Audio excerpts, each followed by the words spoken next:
Here we are in my shop building a paddle, and this is the design corner of the shop, and the paddle is partially complete. I wanted to show you just some beautiful luscious brown western red cedar that I have made the shaft out of, and there is a small little pinstripe of white pine running through it. Also, the nose here I kind of tried to build up in a little bit of a different way. Usually I just do kind of a stair step with these pieces that are ending out on the blade. Instead, I have the piece here that the blade obviously is going to attach to, and then the second piece about 5.5 inches up, rounded, and then the rest of it I made a stack, and I think I'm going to finish shaping this into kind of a beak or a snout, or however you want to call it in your head, but it's going to look like that. So it's more of a stack instead of a gradual stair step. But the subject for today's design corner is, what do I want to do with the blade? And here is one of 3 answers that I want to show you. This is salvaged redwood. I have some strips of it, and you can see that it's got this just wonderful banding from red into black, almost dark purple. I'm calling it light black, but here's what the strips look like, about 3 inches wide. And the first set of 2 blades that I made has the black next to the chocolate brown of the shaft, with a white strip of white pine here, obviously setting the colors apart and completing the rough shape of this blade. And in this set of blade pieces, the black is next to the brown.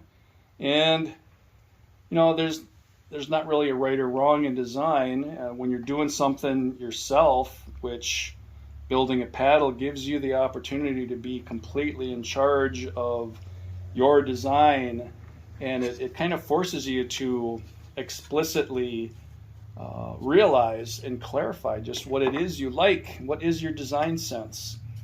So here the question was, did I like that black next to the brown? And my second go around gave me something else to think about, because I reversed it, and now I've got the red of the redwood next to the white and the brown here on the interior of the blade.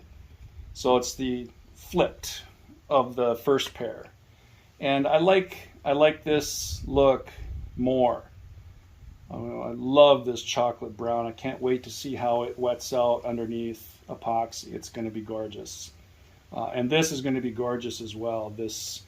The wood in its dry form, Mother Nature has chosen to keep everything muted and calm, and we got to live with that in its dry form, and just let your imagination feast on what it's going to look like when it's wetted out. So here is blade set number 2. I really like this as it goes from the chocolate brown of this lush cedar into the red of the redwood. I find that much more appealing. Again, I want to stress, it's not really right or wrong, it's what do I like. And for every person out there that likes the red to black, there's going to be a person out there that likes the black to red. So I've got them both for what it's worth. I have lots of this redwood. So hey, if you want to try redwood paddle, I've got some. But for our purposes today, in today's design corner, it's the look of the paddle, designing the overall paddle. And the main theme that we've already touched on is this white complementary or contrasting stripe that runs through everything. And I've done it in the blade, or I've done it in the shaft, and now I'm doing it again here in the blade, with these 2 pieces of white pine next to the lovely chocolate brown of the shaft. This is another piece of western red cedar that has some beautiful banding and grading of color in it. We start with the kind of the expected color of cedar, but then we go into this middle chunk here of pinks and reds and salmons, and back to this buff tan, and there's a couple of dark stripes. Stunning. And I really like this look the best, especially when I add my outer edge guards of more white. And this is the look I think I'm going to run with. It's one that I like the best. But, you know, somebody, for every person that likes that look, there's going to be somebody that likes this look or somebody that likes this look. And that's okay. Those are both probably going to end up as paddles here in the near future as well. That will be for sale. If you're interested, hint, hint. The final bit of the paddle is the handle. And again, I've carried the white stripe through with the handle as well. Whether you buy a kit from Quiet Water or opt to do it yourself, you can certainly come up with a nice one-piece handle that's kind of curved to fit your hand. If you're building your own form, you can make this arc or curve as steep or shallow as you want. This one took me a couple iterations to get, but I like how it fits in my top hand when I'm paddling. And when I get done finishing it, there'll be plenty of rounded edges and everything that increase the comfort and lighten it up and change the look even more than what it already is. Here is another paddle that's a little further along.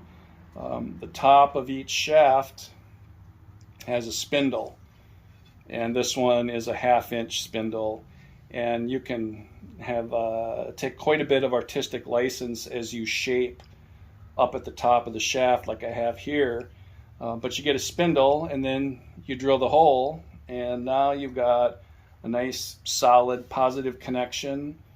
A little bit of contrast here, but you've got a curve that you like that feels good in your hand, and you've got a handle on the paddle, and now you've got a complete paddle. We'll talk more about this one later. Here I did this is the same chocolate brown, but obviously I've got a pinstripe in the shaft going the opposite way as the example here we're working on. But tune in next week for this. So back to our lovely chocolate brown. This is the look I'm going for. I'm really excited to see this under epoxy. I think it's going to look great. I hope you'll tune in next time when we look at more design options here in the world of paddle building.